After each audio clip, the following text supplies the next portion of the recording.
So morning everybody, we are down at the workshop. I've got my engine all ready. This is my spare engine for my Sprinter. Like I said in my other video, it's out of a Vito, same model obviously. As you can see, the top is really clean compared to some of them. There's no signs of black death. There is signs of slight oxidisation on the some of the parts, but that's to be expected. Got one of the sliders out there. You can just see signs of a little bit of oxidisation the end of my finger there. So it might be a bit of a, might need to give it a bit of a wiggle to get it out, but like I say, I've got the extractors anyway. So before I take the head off then, let me just show you this front panel. What I was talking about in the other video about the timing cover itself, if I can get it out. It's a bit jammed in. There we go. We've got tennis balls rolling out everywhere. Maggie. So just there then you see that's where the water pump sits, alternator sits there. Because this is a Vito engine and it's transverse, it only has one outlet for the water pump that sticks up like that at a 45-degree angle and then goes around the back, around the side I should say, and the alternator bracket's there. Whereas if I lift up the original Sprinter one, you can see straight away that the alternator brackets are out of line. So if I was to put this timing cover on, that'd mean that I'd strip this engine down to a bare block, a bare engine, so it'd just be the case itself and the head. So yeah, it's just a matter of that there really. But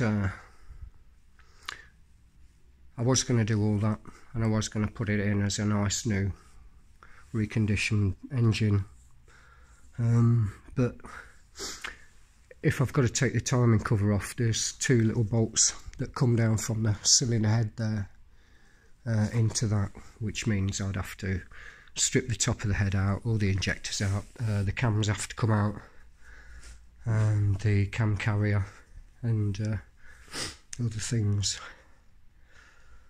which would have meant putting a head gasket on it anyway. So instead of that, I'm just going to use this head now, like I said in the other video. Down the side, this is the blank off. Let's have a look, because this old engine doesn't have a EGR valve. This is a bracket that goes on there, look, and it literally just blanks it out. So I've got no EGR valve, there's no DPF, and there's something else as well that I can't remember.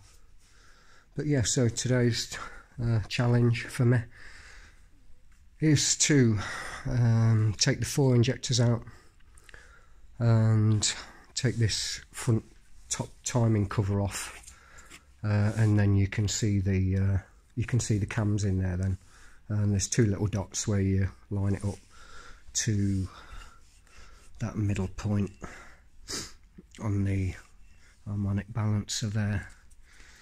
Okay, just a quick tip, if for instance you are doing some timing and your mark is there, as you can see it's just past the timing mark, don't be tempted to crank that back anti-clockwise, because looking forward on the engine, the right hand side of the engine is always the tight side, so if you were to wind it back,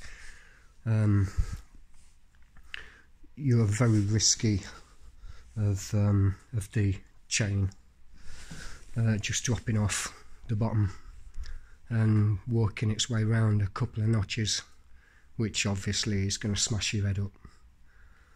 So never be tempted to turn your bottom crank anti-clockwise, always clockwise. Okay. Okay, so I think that's about that. So take the timing cover off.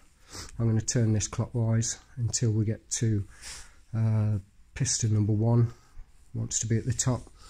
All the timing dots line up, and then I can take out then the chain tensioning bolt and start to dismantle. Okay, after the cams are out. So I'll keep sweeping back as I go. Okay.